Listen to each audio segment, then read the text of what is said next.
요즘 인터넷이나 이런 신문이나 대중매체를 보면 참 범죄가 끊이지 않죠. 많은 기사거리들이 참 입에 담을 수 없는 그런 여러 가지 가슴 아픈 일들이 많이 일어나고 있는데, 여러분 그런 거 볼 때마다 어떤 생각 드세요? 저는 한번 이 세상 한번 이렇게 뒤집어지면 좋지 않을까 이런 생각이 가끔 들기도 하고, 좀 새롭게 뭔가 좀 시작하면 어떨까 막 이런 생각이 들기도 하고, 좀 이렇게 좀 더 뭔가 좀 뭔가 있어야 되지 않을까 막 이런 생각이 들기도 합니다. 여러분 국회의원들 제가 막 폄하하고 싶어서 지금 말씀드리는 건 아닌데, 우리나라 국회의원들이 이제 기독교 국회의원들이 계시죠. 몇 분이나 이제 국회의원의 기독교인들이 계실 것 같으세요? 몇 프로나? 예, 대략 한 30%에서 40% 정도 된다고 합니다. 보통 매 국회의원 회기 때마다. 그 안에 이제 뭐 개신교도 들어있고 카톨릭도 들어있죠. 다 포함이 돼서 그 정도 되는데, 매주 그래도 교회를 출석하시는 국회의원들은 한 25% 정도 된다 그래요. 그러니까 상당히 많은 숫자죠. 4분의 1, 전체 국회의원 한 4분의 1이 뭐 집사님, 권사님, 장로님, 안수님 매주 교회를 다니시는 분들. 이런 통계를 한번 생각해 보니까, 여러분 바닷물이 짜기 위해서는 몇 프로의 소금이 필요한지 아십니까 혹시? 네, 아시는군요. 3%. 3%만 있어도 짠맛을 낼 수가 있어요. 수치상 따지면. 근데 우리 한국 지금 상황을 보면, 우리 이렇게 많은 우리 국회의원들 열심히 하시는 분들이 교회 다니시는 분들이 이렇게 많은데 쉽게 바뀌지 않는구나. 뭐 이분들 폄하하고 싶은 말씀은 전혀 아니고요. 이렇게 변하지 않을까. 계속해서 이런 갑질이 있는 세상, 또 있는 자가 횡포하는 세상, 범죄가 끊이지 않는 세상, 왜 이렇게 계속해서 이런 세상들은 믿는 자가 이렇게 많다고 하는데, 더군다나 공직 중에서도 이렇게 많은 분들이 믿는 자라고 하는데, 왜 이렇게 세상은 변화되지 않고, 왜 이렇게 세상은 예전처럼 여전히 범죄가 늘어나고 있을까? 여러분 왜 그럴까요? 왜 그럴까? 사람은 쉽게 바뀌지 않기 때문에 그렇습니다. 사람은 쉽게 변하지 않습니다. 여러분 잠깐 한번 생각을 해보세요. 내 주변에 말 되게 안 듣는 사람 한번 떠올려보세요. 옆에 보지 마시고, 옆에 보시는 분들 조심하세요. 내가 생각할 때 정말 이 사람이 이렇게 안 바뀔까 하는 분 한번 떠올려보세요. 떠올리셨어요? 네. 서로 쳐다보시면 안 돼요. 생각해보세요. 여러분 그분이 변화되기 위해서 얼마나 노력하셨어요? 노력 많이 하신 분들도 있을 거예요. 오랜 시간 동안 물질이며 시간이며 정말 애쓰며 노력하며 막 했는데 잘 바뀌었어요? 윤호는 절레절레 누군지는 모르겠지만 고개를 절레절레 하는데, 네. 우리 권식이도 약간 이거 차마 이거 보여주고 싶진 않고. 여러분 그 사람을 생각하면 알 수 있죠. 잘 바뀌지 않아요. 오랜 시간이 지났는데도. 그리고 여러분 스스로 한번 돌아보세요. 스스로를 잘 변하고 바뀌시나요? 잘 바뀌지 않습니다. 여러분 사람 왜 이렇게 바뀌지 않을까? 왜 이렇게 변하지 않을까? 이게 좀 확 바뀌고 변화되면은 세상도 좀 범죄도 좀 줄어들고 좀 살만나는 세상으로 될 텐데, 사람 변하지가 않아요. 근데 변할 때가 있죠. 언제 변합니까? 하윤이에요? 예강인가? 괜찮아, 열어놓으세요 집사님. 괜찮아요. 괜찮아요. 사람이 변할 때가 있는데 언제 변하죠? 복음이 들어가면.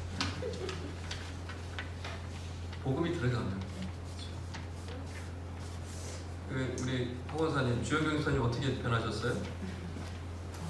뭐가 들어가니까 변하셨어요? 복음이 들어가니까 변하셨죠. 우리 권사님 잡으러 쫓아 들어갔는데 밖에서 추워서, 교회 밖에 한겨울 추워서 덜덜덜 떨다가 너무 추워, 안 되겠다, 교회 잠깐 들어갈까? 우리 허건사님 잡으러 갔다가 주영경 집사님 계셔야 되는데 제가 이제 마음대로 얘기를 하는 거죠. 좀 들어가서 몸 좀 녹일까? 이제 나중에 이제 끝날 때 권사님 잡아가려고. 근데 말씀을 듣다 보니까 뭐 이상한 거예요. 말씀을 듣다 보니까 복음이 들어와 버렸어. 잡으러 갔다가 잡혀버렸어요. 이게 사람의 변화를 일으키죠. 여러분도 아마 다 경험하실 거예요. 저도 마찬가지고 여러분도 마찬가지고. 사람을 변화시킬 수 있는 것은 여러분 세상적인 제도와 정치 수단과 여러 가지 기술들이 아닙니다. 사람이 변화될 수 있는 것은 오직 복음으로 변화될 수 있는 줄 믿으시기 바랍니다. 이 복음으로 변화될 수밖에 없어요. 복음이 들어갈 때 사람이 변화되어지고요, 가정이 변화되어지고 결국에 세상도 변화질 수 있다고 생각을 합니다. 로마서 1장 16절에 복음은 하나님의 능력이다 그랬어요. 할렐루야. 복음은 뭐라고요? 하나님의 능력이라고 했어요. 그래서 능력이라는 표현은 뭐냐면 헬라어로 디나미스는 뭐냐면 여러분 다이너마이트 아세요? 다이너마이트? 네. 다이너마이트의 어원이 바로 디나미스예요. 뭐예요? 다이너마이트가? 폭탄이 엄청난 폭발력을 가지고 있죠. 이 디나미스라는 것은 그런 폭발력, 능력이라는 뜻이에요. 로마 제국 시대에 네로 황제가 로마에 불이 나가지고 로마 시가 한 3분의 1이 다 탄 적이 있어요. 역사상 60년대 후반인데, 그때 네로 황제가 자기의 실수를 감추기 위해서 누구한테 이 화재를 책임을 이렇게 전가했는 줄 아세요? 기독교인들이에요. 기독교인. 예수쟁이들이, 그리스도인들이 온 로마의 도시에 불을 질렀다라고 했어요. 그래서 사람들이 막 처음 난리가 났죠. 근데 이게 나중에는요, 로마 사람들이 아니라는 것을 점점 좀 알게 됐어요. 어떻게 알게 됐을까요? 로마 사람들이요, 그리스도인들의 삶을 보니까 불 지를 사람들이 아니야. 불 지를 사람들이 아니에요. 그들의 삶을 보니까 로마에 불이 나서 고아가 된, 하루아침에 고아가 된 아이들을 데려다가 키우고, 헐벗은 노인들을 데려다가 보호해주고, 그 갈데 없는 그런 로마 시민들을 양육해주고 보살펴주는 모습들을 보면서 로마 시민들이 이 사람들이 불지를 사람들이 아니구나, 저들은 뭔가 다르다라는 것을 그때 알아가요. 그래서 그 당시에 초대교회 때 폭발적인 부흥의 역사가 일어나죠. 순교도 있었지만 부흥의 역사가 엄청 일어납니다. 어떻게 일어났을까요? 이 복음의 능력이니까, 폭발력이니까. 베드로가 설교 한 번 했을 때 어떻게 됐어요? 설교 한 번 듣고 몇 명이 들어왔어요? 3,000명이 들어와요. 이런 엄청난 능력이 초대교회에 일어납니다. 이게 복음의 능력인 것이죠. 복음은 단순히 여러분 나를 좀 행복하게 해주거나 나를 좀 위로해주거나 내 삶에 좀 의미를 부여해주는 정도의 차원이 아니라, 복음은 우리를 변화시키고 사람을 변화시키고 세상을 변화시킬 수 있는 하나님의 능력인 줄 여러분 믿으시기 바랍니다. 그러니까 여러분 세상을 보시면서 그냥 비판하는 것으로 이제 머물지 마세요. 누구는 어쩌고 저쩌고 세상이 왜 이럴까 저럴까 막 한탄하고 비판해봤자 세상은 바뀌어요, 안 바뀌어요? 안 바뀌어요, 안 바뀌어요. 사람은 바뀌어요, 안 바뀌어요? 안 바뀐다니까요. 그럼 어떻게 해야 돼요? 복음을 간직한 자는 스스로 변화되는 거예요. 복음을 가진 자답게 변화되는 삶을 살아가면 되는 거예요. 내 가정부터 변화시켜 나가면 되는 거고, 내가 속한 공동체를 변화시켜 나가면 되는 거고, 내가 속한 그 자리에 직장에서도 마찬가지, 사업장에서도 마찬가지고, 내가 오가는 발걸음 속에 복음을 간직한 자답게 내가 변화된 삶을 살아가면 조금씩 변화되어질 수 있겠죠. 그런 복음의 능력을 간직한 자답게 여러분의 삶을 변화시켜 나가고 하나님의 선하신 살아계심을 드러내며 나아가시는 우리 꿈있는 교 성도님 다 되시기를 주님을 가지고 축원합니다. 우리 2주 전에 이제 여호수아서 말씀을 같이 나눴는데, 그때 여호수아가 나이가 들어서 이제 죽을 때가 됐어요. 그래서 이제 이제 리더들, 이스라엘 백성의 리더들을 다 불러다가 이제 마지막 유언과도 같은 설교를 하죠. 중요한 두 가지를 전달합니다. 뭘 전달했습니까? 너희 하나님 여호와를 가까이 하라. 또 뭡니까? 너희 하나님 여호와를 사랑하라. 기억하시네요. 할렐루야. 그러니까 지도자들 불러놓고 딱 두 가지 얘기했어요. 나는 이제 죽는다. 너희의 족속들, 너희의 지파들, 너희의 가정들, 너희의 자손들, 그 맡고 있는 그 리더들에게 하나님을 가까이 해야 된다, 하나님을 사랑해야 된다라는 얘기였어요.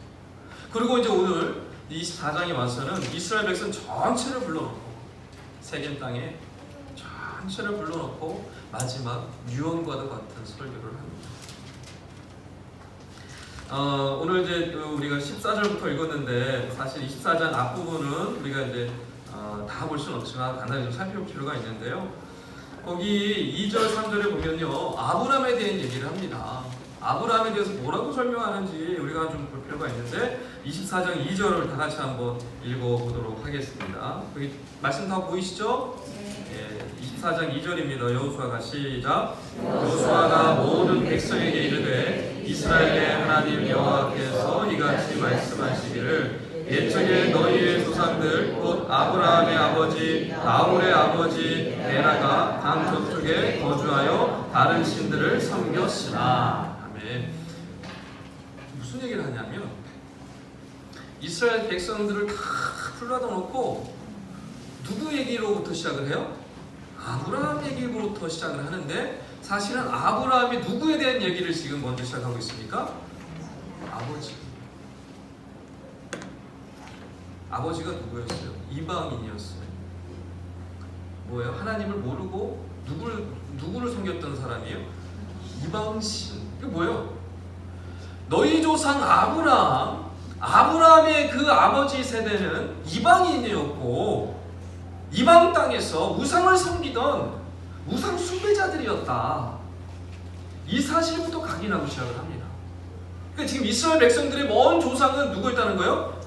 이방인이요, 우상 숭배자요, 우상을 섬겼던 자들이라는 것을 또 시작을 해요. 에베소 말씀을 빌리자면은 이런 거죠. 너희 조상들은 이방인이요, 나그네요, 뭐예요? 진노의 자녀였다라는 표현을 시작을 하는 겁니다.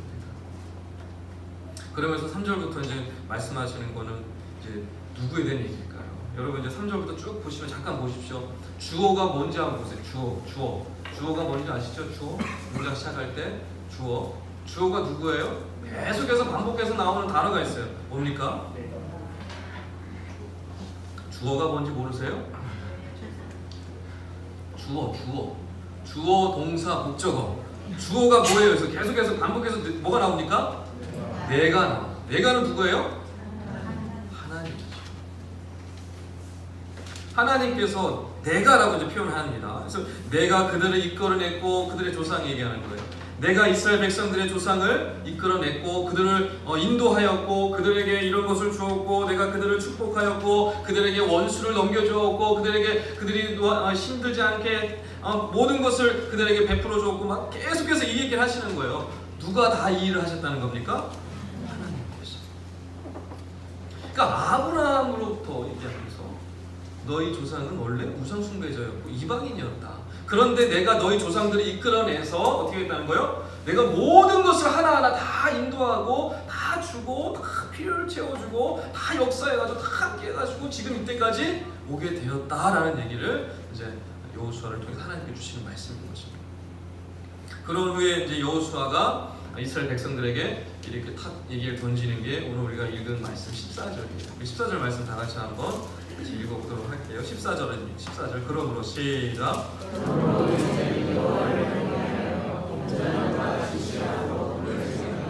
너희의 조상들이 강 저쪽과 애굽에서 섬기던 신들을 치워버리고 여호와만 섬기라. 아멘. 그러니까 하나님께서 이렇게 너희들 이방 족속이었고 너희도 이방인이었고 너희도 나그네였고 너희도 그렇게 우상 숭배자들의 그런 후손이지만 하나님께서 너희를 인도하시고 너희를 역사하셔서 지금까지 이르게 됐다. 그러니 지금 여호수아가 그 이스라엘 백성들에게 뭐 하라는 거예요? 여호와를 섬겨라. 여호와를 섬기라는 얘기예요. 그래서 이 여호수아의 이 마지막 설교의 주제는 딱 두 개예요. 너희 하나님이 이렇게 역사하셨다. 어서와 정원아. 어서와. 너희 하나님이 이렇게 역사하셨다. 그러니 너희는 그 여호와를 어떻게 하라? 섬겨라. 수경자님 어서 오세요. 조심하세요. 자리.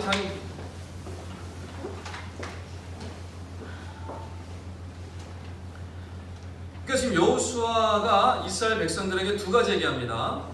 하나님이 이렇게 너희를 인도하셨으니 뭐 하라는 거예요? 너희는 여호와를 섬겨라. 너무 간단한 얘기를 하고 있죠. 여기서 뭐 설교 끝내도 돼요.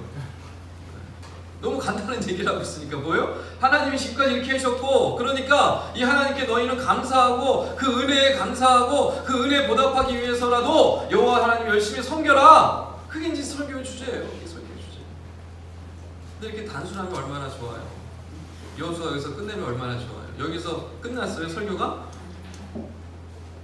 아니에요. 중요한 얘기를 하기 시작합니다. 중요한 주제의 설교 주제를 이미 얘기했어요. 여호와께서 이렇게 행하셨으니 너희는 여호와를 섬겨야 된다라는 얘기를 했고, 이제 그 구체적인 왜 어떻게 해야 되는 얘기를 하기 시작을 합니다. 자, 15절 우리 다 같이 한번 읽어보겠습니다. 15절입니다. 만일 시작. 만일 여호와를 섬기는 것이 너희에게 좋지 않게 보이거든 너희 조상들이 남 저쪽에서 함께하는 신들이지 너희가 거주하는 땅에 있는 아무리 족속의 신들이든지 너희가 섬길 자를 오늘 택하라. 오직 나와 내 집은 여호와를 섬기리라 하니. 아멘. 여러분 주변의 앞뒤 말씀을 다 빼먹고 이 15절 말씀만 딱 떼다가 보게 되면 어떻게 될까요? 이 말씀만 딱 떼어서 보면 정말로 잘 생각해야 되겠구나, 정말로 잘 곰곰이 생각해보고 신중하게 결정해가지고 선택하라는 말씀이구나, 이렇게 보여줄 수 있어요. 이 말씀만 딱 떼다 보면. 그런데 24장 전체를 보게 되면 단지 정말 그런 뜻일까? 그런 얘기로 지금 여호수아가 하고 있는 것일까? 여러분 정말로 지금 여호수아가 이스라엘 백성들에게 선택의 자유를 주고 있는 건가요? 선택의 자유? 이방 신들도 이런 게 있고 우리 하나님도 있는데 한번 생각해봐. 이것저것 다 따져보고 그 다음에 선택해. 그래서 하나님이 좀 더 낫겠다, 하나님이 좀 더 좋은 것 같다 라고 생각하면 하나님 선택해. 이런 뜻으로 선택의 자유를 주고 있는 말씀일까요? 저희 첫째가 이제 저를 닮아서 이제 잠을 참는 습관이 있어요. 잠을 안 자려고 잠을 참아요. 잠을 안 자려고 그래요. 잠을 참아요. 이 습관이 저를 닮아서 그래요. 그래서 제 아내가 이제 얘기해요. 잘 때 씻고 나오면 이제 지민아 어서 이제 자라. 이제 여기 지민이 없죠? 지민이 없죠? 저는 설교지가 자기 얘기했다고 나한테 가서 따지더라고요. 지민아 어서 자라. 그러면 이제 네 엄마 하고 자기 방으로 들어서 또 꼼지락거리고 있어요. 또 엄마가 또 알죠. 지민아 지금 몇 시니? 어서 들어가 자라. 네 엄마. 그리고 또 제 방으로 쪼르르 와요. 또 수다를 한참 떨어요. 그걸 또 엄마가 알죠. 그때 이제 엄마가 소리칩니다. 양지민 네 마음대로 해. 자든지 말든지 네 마음대로 해. 나 몰라. 그렇게 해요. 그럼 아이는 어떻게 하죠? 아이가 지금 아이한테 지금 잠을 자도 되고 안 자도 되는 선택권이 자에게 주어졌다고 생각하나요? 나는 이제 자지 않으면 심판이 임한다는 것을 너무너무 잘 알아요. 아니 그러니까 지금 엄마가 저렇게 난 몰라, 네가 알아서 해, 네가 자든지 말든지 알아서 해 라고 했을 때 그 네가 알아서 하라는 것은 이 아이에게 선택권을 준 거예요? 너 안 자면 너는 이제 죽었어. 이 아이도 그걸 알아요 몰라요? 알죠. 바보가 아닌데. 나한테 지금 선택권이 주어진 것이 아니라 지금 안 들어가면 나는 큰일 난다는 걸 아는 거예요. 그래서 불이 나게 그냥 잠자리로 들어가요.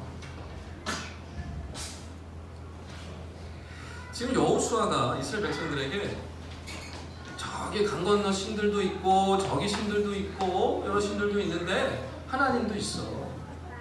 그러니까 너희 한번 잘 생각해보고 한번 그 중에서 더 좋은 신 있으면 한번 이렇게 선택해봐. 나는 이런 선택의 자유를 주고 있는 그런 지금 상황이 아니라 너희에게는 선택의 권한이 없다. 너희가 지금 여호와 하나님을 선택하지 않으면 너희는 다 죽는다 라는 얘기를 지금 반어법을 통해서 이야기하고 있는 거예요. 여러분. 반어법이야 반어법. 이 말씀만 띄어가지고 보게 되면 이 말씀의 뉘앙스나 여호수아가 말하는 그런 뉘앙스를 캐치할 수가 없어요. 전체를 봐야 돼요. 이스라엘 백성들이 지금 뭐라고 얘기해요? 그러면 당연히 너희 여호와 선택하지 않으면 너희 끝장이다 라고 지금 그런 뉘앙스로 지금 여호수아가 말하고 있으니 이스라엘 백성들은 거기다 대고 뭐래요? 제가 좀 생각해 볼게요. 그렇게 얘기합니까? 큰일 나죠. 그러면 제가 하나님만 섬길 거예요. 제가 하나님만 믿을 거예요. 이 얘기가 지금 이제 16절에서 18절까지 말씀입니다. 제가 16절, 여러분 17절, 18절을 같이 읽겠습니다. 백성이 대답하여 이르되 우리가 결단코 여호와를 버리고 다른 신들을 섬기기를 하지 아니하오리니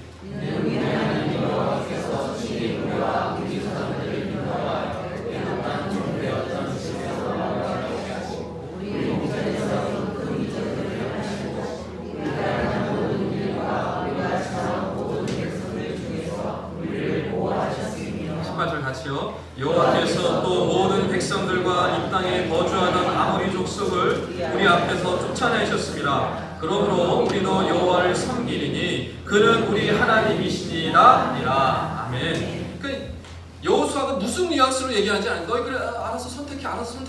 이스라엘 백성들도 알아들은 거예요. 지금 이건 누구 선택하는 사안이 아니라 지금 오직 여호와만 선택해야 되고 여호와만 섬겨야 된다는 사실을 여호수아 얘기를 들은 이스라엘 백성들이 다 아는 거예요. 그러니까 절대로 결단코 우리가 다른 신들 섬기지 않고 여호와만 섬기겠습니다. 이를 행했으니까 지금까지 인도하신 하나님 우리가 어떻게 선택하지 않을 수 있겠습니까? 우리가 어떻게 여호와를 섬기지 않을 수 있겠습니까? 오직 여호와만 섬기겠습니다. 라고 이제 여호수아에게 그냥 목소리를 높여서 소리를 칩니다.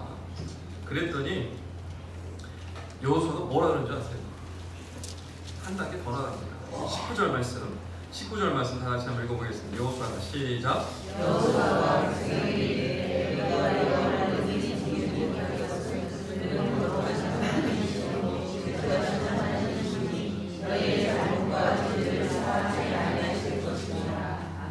아멘. 지금 갑자기요.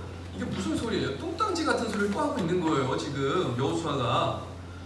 오직 여호와만 섬겨라. 여호와 섬기지 않으면 여호와 선택하지 않으면 너는 끝이다. 이렇게 엄청나게 반협박식으로 이렇게 반어법으로 이렇게 했는데 그랬더니 지금 이스라엘 백성들이 사실 쫄았어요. 쫄아서 결단코 우리 여호와를 떠나지 않고 섬기고 여호와만 섬기고 여호와만 정말 따르겠습니다라고 했는데 거기다 대고 또 뭐라고 얘기하고 있는 거예요? 너희 여호와를 섬길 수 없어. 이거 뭐예요? 이것도 어떻게 우리가 받아들여야 되는 거예요, 여러분? 이거 어떻게 해석하실 거예요? 아니 여호와를 섬길 수 없, 여호와를 섬기라 그래놓고서 너희는 여호와 섬길 수 없어. 이게 무슨 뜻이에요, 여러분? 여러분 이것도 반어법이에요. 잘 생각해 보는 게 좋을 거야. 하나님은 질투하시는 하나님이고 거룩하신 하나님이고 엄청나게 무서우신 분이야. 재앙을 내리실 분이기 때문에 너희 이제 마지막 순간이니까 잘 생각해. 잘 한번 생각해보고 이런 벌도 주시고 재앙도 주시고 멸망시키는 하나님이니까 이제 잘 한번 생각해봐. 여기서 지금 잘 선택해봐. 잘 생각해봐. 너희가 이걸 어떻게 섬기겠어? 너희가 하나님을 어떻게 섬길 수 있겠어? 한번 생각해봐. 이게 무슨 뜻이에요, 여러분? 뭐라고요? 너희들 차라리 여기서 그만두는 게 좋아. 이런 뉘앙스입니까 지금? 차라리 지금 재앙받고 멸망당할 거보다는 지금 여기서 그만두는 게 좋을걸? 네. 여러분 지금 그 얘기하고 있는 게 아니죠.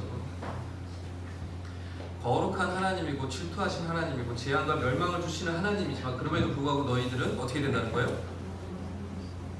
그럼에도 불구하고 너희들은 여호와를 공경해야 된다, 섬겨야 된다는 얘기를 지금 반어법으로 강력하게 얘기하고 있는 거예요. 다시 한번 생각해봐라. 그만두는 게 좋을걸? 어른들이 이렇게 아이들한테 하죠. 그렇게 표현하지 않습니까, 여러분? 너 정말 그렇게 할 수 있겠어? 아빠가 볼 때는 안 되는데, 아빠가 볼 때는 힘들 것 같은데. 그럼 애는 어떻게 돼요? 할 수 있어요! 막 이렇게 막 나오잖아요. 그건 뉘앙스예요, 지금. 그 뉘앙스를 우리가 분명히 보셔야 돼요. 하나님 무서운 하나님인데, 복 주셨다가도 잘못하면 재앙 주시고 혼내시는 하나님인데, 그래도 너 하나님 따를 수 있겠어? 네! 이렇게 이런 사람인 거예요. 그러자 백성들이 한 목소리로 대답을 합니다. 21절이죠. 21절 말씀 하나씩 읽겠습니다. 백성이 시작. 백성이 여호와의 하나님이라 우리가 여호와를 섬기리라. 아멘. 아니에요. 절대로 우리에게 혼내시더라도 우리를 질투하시고 우리에게 큰 어려움을 주신다고 하더라도 우리는 오직 하나님만 섬길 거예요. 절대로 아니에요. 막 그러면서 완전히 목소리를 높여서 뭐예요? 결단하도록 여호수아가 이끌어낸 겁니다. 그래도 너희도 하나님 섬길 수 있겠어? 이런데도 하나님 섬길 수 있겠어? 네! 그래도 하나님 섬기겠습니다. 그래서 25절에 새 언약을 맺습니다. 새롭게 언약을 맺습니다. 그 수십 년 전에 시내산에서 모세를 통해서 하나님과 이스라엘 백성들 가운데 언약을 맺게 하시고, 이제 모든 가나안 땅의 정복 전쟁이 끝나고 기업 분배를 다 마치고 이제 여호수아가 이제 곧 죽을 임박한 시간에 그 2세대들을 데리고 다시 한번 그 가나안 땅에서 새로운 언약식을 하고 있는 거예요. 그 언약식을 이루기 위해서 그들로부터 뭘 끌어낸 거예요? 하나님을 섬기겠다라는 신앙, 굳은 그 열심과 열정을 다시 한번 끌어낸 거예요. 끌어올린 거예요. 너희들 그럼에도 불구하고 여호와를 섬겨야 되는 것이고, 너희들이 여호와를만을 선택하고 섬겨야 된다는 사실을 강력하게 그들로부터 끌어낸 다음에, 그들로 하여금 자들이 스스로 고백하게 한 다음에 이제 새로운 언약식을 맺게 되는 것입니다. 이게 여호수아가 마지막에 한 일이었어요. 여러분, 우리는 사실 어느 신을 정할지 선택권이 없습니다. 오직 하나님만이 살아계시고, 오직 하나님만이 우리와 함께 하시는 진짜 유일하신 여호와 하나님이시기 때문에. 할렐루야. 여러분, 선택권 없어요. 여러분이 물질을 선택할지 하나님을 선택할지 여러분 선택 권한 없습니다. 물질이 여러분 살릴 수 있을 것 같으세요? 세상의 우상이, 세상의 여러 안락들이, 세상의 여러 가치관들이, 세상의 여러 방법들이, 세상의 그 많은 수많은 것들이 여러분을 온전한 생명으로 인도할 수 있을 것 같으십니까? 절대 할 수 없어요. 여러분, 선택권 없어요. 우리는 오직 여호와만 바라봐야 돼요. 또 하나님께서 때로는 복도 주시지만 때로는 심판하시기도 하고 때로는 매를 내시기도 하시죠. 그런데 여러분, 하나님 섬기시는 거 그만두실 거예요? 내 아빠가, 내 엄마가 나를 좀 혼냈다 그래가지고, 나를 좀 맴매했다고 해가지고 여러분, 아빠 엄마로서의 관계를 끊고 집 뛰쳐나갈 수 있습니까? 하나님께서 우리에게 때로는 복도 주시지만 때로는 맴매도 되시고 때로는 심판의 어떤 그런 아픔도 고통도 고난의 때를 시험을 주실 때도 있습니다. 그렇다고 여러분, 에이 하나님 난 못 믿겠다, 에이 하나님 섬기지 않겠다 하고 뛰쳐나갈 수 있어요? 그럴 수 없어요. 왜요? 우리는 포기할 수 없어요. 왜 포기할 수 없을까? 하나님 우리를 포기하지 아니하시기 때문에. 할렐루야. 하나님 우리를 포기하지 않는데 우리가 어떻게 하나님을 포기해요? 포기할 수 없어요. 그럼 바라옵기는 오직 여호와를 섬기는 것이 우리가 마땅히 가야 할 길이고, 또 그것이 우리에게 주어진 가장 귀한 복락의 삶이라는 사실을 기억하시고 오직 여호와만 섬기기로 다짐하고 나아가시는 꿈있는 모든 성도님 되시길 주의 이름으로 축원합니다. 오늘 15절 말씀을 뒷부분, 이 말미 부분을 말씀을 좀 같이 한번 구체적으로 보고 말씀을 좀 정리할 텐데요. 15절 말씀 말미에 여호수아가 이런 고백을 합니다. 오직 나와 내 집은 여호와를 섬기겠노라. 여러분, 잘 보셔야, 말씀은 우리가 잘 보셔야 돼요. 단어 하나하나 잘 보셔야 합니다. 지금 여호수아가 나는 여호와를 섬기겠습니다 라고 말하고 있지 않고 뭐라고 얘기하고 있어요? 오직 나와 내 집은 여호와를 섬기겠다라고 얘기하고 있어요. 여기서 내 집은 무엇을 뜻합니까? 내 집? 우리 가족을 얘기해요. 우리 가족은 누구누구예요? 여호수아의 가족은 누구누구였을까요? 여호수아가 혼자 살지는 않았겠죠? 아내가 있었을 것이고 또 뭐 자식들이 있었죠? 아들, 딸들이 있었겠죠? 그리고 또 지금 나이가 100세가 넘었기 때문에 손주가 있었겠죠? 또 이제 어떻게 잘했으면 또 손주까지도 있었겠죠. 그러니까 나와 내 가족이라고 했을 때 내 가족은, 여호수아의 가족은요, 아내와 아들, 딸과 손주, 손주 며느리, 손주 사위, 뭐 손주, 손녀들 그 밑에까지 그걸 다 뭐 하는 거예요? 다 포함하는 거예요. 지금 여호수아가 지금 무슨 얘기를 하는 거예요, 여러분? 내 가족들은 모르겠지만 나는 여호와 열심히 섬기겠다라고 얘기하고 있는 게 아니에요. 지금 나뿐만 아니라 내 가족, 내 아들, 딸, 내 손주, 손녀 기필코 여호와를 섬기게 하겠다. 나뿐만이 아니라 나에게 속하여 있는 집안에 있는 모든 식구들, 이 처자식들, 모든 자녀손들도 그들이 여호와만을 섬기게 하도록 내가 이거를 하겠다는 거예요. 의지를 보여주고 있는 거예요. 결단하겠다는 거예요. 누구한테 지금 얘기하고 있는 거예요? 온 이스라엘 백성들 앞에 우리 가족의 신앙은 우리 가족이 여호와를 섬기게 하는 것은 내가 책임지겠다는 얘기를 지금 이스라엘 백성들이 하고 있는 것입니다. 여호와의 결심은 어떻게 됐을까요? 그 끝이 더 중요하겠죠, 여러분. 뭐 사람 앞에 뭐 이렇게 공약 내고는 거 누가 못해요. 제가 이렇게 하겠습니다. 저는 이렇게 잘할 수 있습니다. 제가 한번 해보겠습니다. 말은 누가 못해요. 근데 더 중요한 게 뭐예요? 그 다음이 더 중요하죠. 여호수아는 이 이스라엘 백성들 앞에 의지의 결단에 이 호소를 한 다음에 어떻게 했을까요? 어느 정도 잘한 것 같아요. 그렇죠? 좀 마지막을 봐야 돼요. 마지막. 여러분, 신앙의 가정에는 세 종류의 의자가 있다라고 얘기합니다. 첫 번째 의자는 하나님과의 관계가 친밀하고 그분이 하신 일을 체험한 세대예요. 첫 번째 의자. 첫 번째 의자에 있는 사람들은 하나님이 누구인지를 알 뿐만 아니라 실제 삶에서 하나님을 친밀하게 경험한 사람들이 첫 번째 의자에 해당되죠. 두 번째 의자에 있는 사람들은 부모로부터 하나님에 대해서 듣기는 들었어요. 그래서 알기는 알아요. 하나님이 누구인지 알기는 아는데 개인적인 경험이 없어요. 두 번째 의자에 있는 사람들의 특징입니다.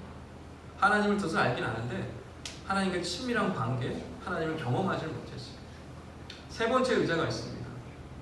하나님을 알지도 못하고 하나님과의 경험과 관계도 없는 하나님의 백성이라고 할 수 없는 사람들이 세 번째 의자에 속해요.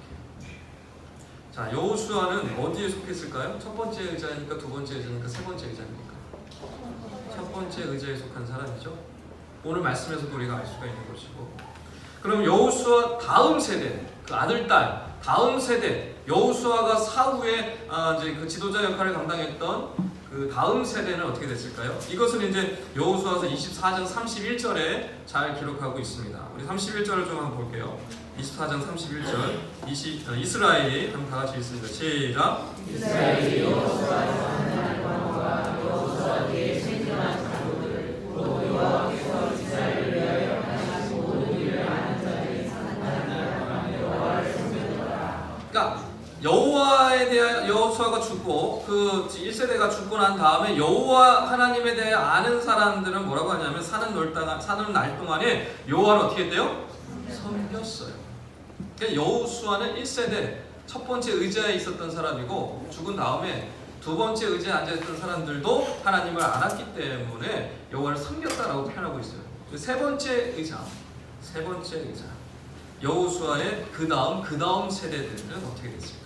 이것은 우리 한 장만 넘기면 사사기 2장 10절에 나옵니다. 사사기 2장 10절. 그 다음 세대가 어떻게 되었는가?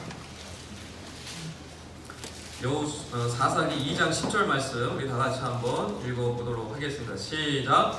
그 세대 사람도 다 그 조상들에게로 돌아갔고 그 후에 일어난 다른 세대는 여호와를 알지 못하며 여호와께서 이스라엘을 위하여 행하신 일도 알지 못하였더라. 아멘. 그러니까 지금 뭐냐면요, 하나님을 경험한 세대가 가고 하나님을 아는 세대가 가고 그 다음에 나타난 세대, 그 다음 세대는 다음 세대라고 표현하고 있지 않고 다른 세대라고 표현하고 있어요.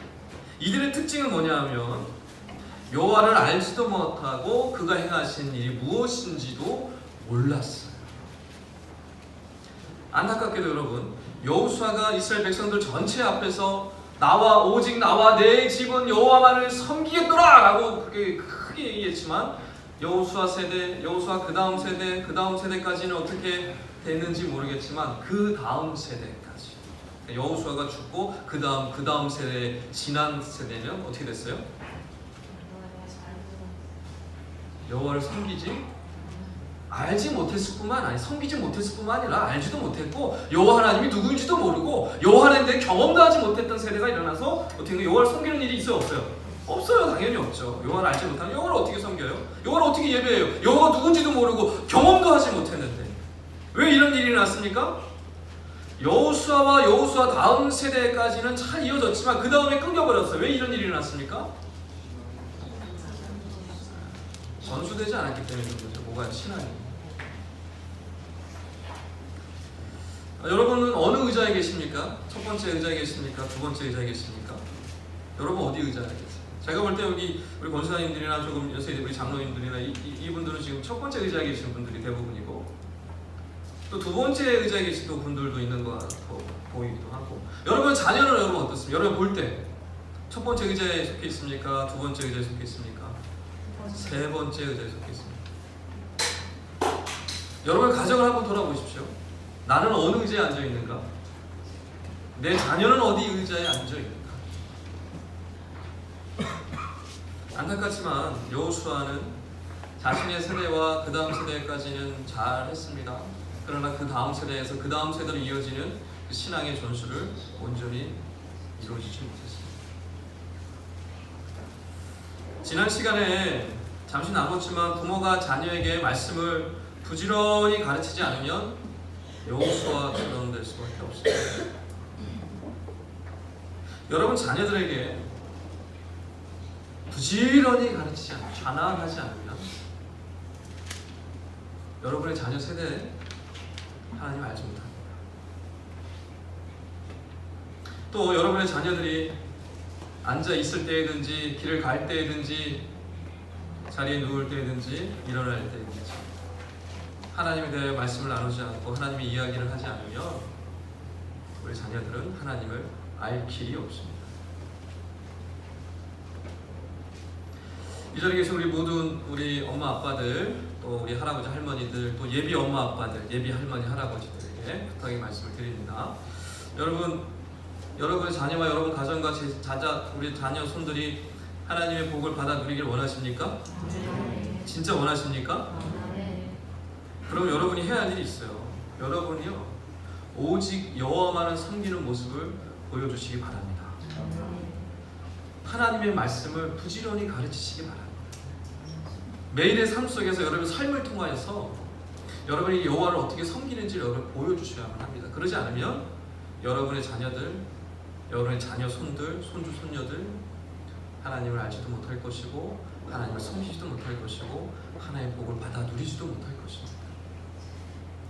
바라옵기는 늘 여호와를 섬기는 모습을 보여주시고 하나님의 말씀을 부지런히 가르치심으로 말미암아 여러분의 가정을 아름다운 믿음의 가정으로 이끌어 가시고 또 여러분 자녀들에게 정말 아름다운 신앙의 계보를 이어가는 정말 신앙의 명문 가문들이 다 되시기를 하나님이 주시는 그런 복락들을 충만히 누리며 살아가시기를 주님의 간절히 축원합니다.